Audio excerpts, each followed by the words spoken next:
How does the car, Kevin, get actually delivered to the consumer? And if they have a trade-in, how has that worked? I mean, talk to us about the logistics involved.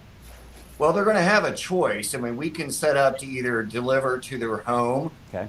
or deliver at the dealership. And one of the things we're seeing as part of this testing process is that over 60% of these 100% online deals are taking place outside of our traditional dealership footprint, about 23% over 250 miles away. So this is definitely a different way to broaden our market. Hmm. And then on the trades, we're going to we're going to have a trade-in value provided as part of the solution. But of course, when we get it on site, we can look at it a little bit closer from there. Right. So a lot of people, have been pushing, and we see Tesla has 100% online model. They don't have dealerships, so you do the whole process, everything online.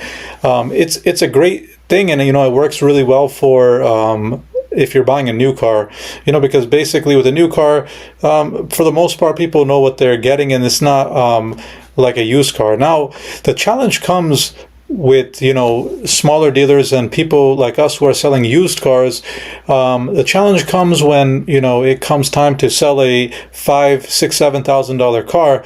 Now, I mean, it's going to be very difficult. Now we take pictures of undercarriages. We try to post videos of the vehicle. We have a whole separate YouTube channel, where we put a link of each vehicle and us a walkthrough of all the vehicles. So we've been on this wave since COVID, because at that time people were, trying to make most of the decision before they even came to the dealership. So that's why we would take, very in-depth pictures and really disclose every little, even cosmetic issues the vehicle had. So when the person was coming and when they finally make it to the dealership, I mean, they're pretty much ready to buy. Maybe it's a test drive, look around, and they're ready to buy because they've seen everything online.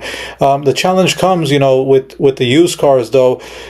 People still like to come in person, as they should, and take a look at the car, test drive the car, ask questions about the car.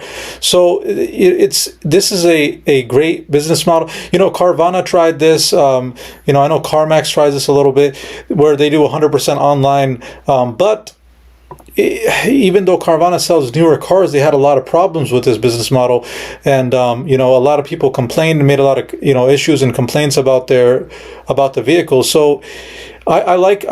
I like the transparency of having everything online, but at the same time, for used cars, I think it's really important that the customer actually comes out to the dealership and actually test drives the car, looks at the car, asks questions about the car in person. Whatever we can do online, we do try to do that online, though.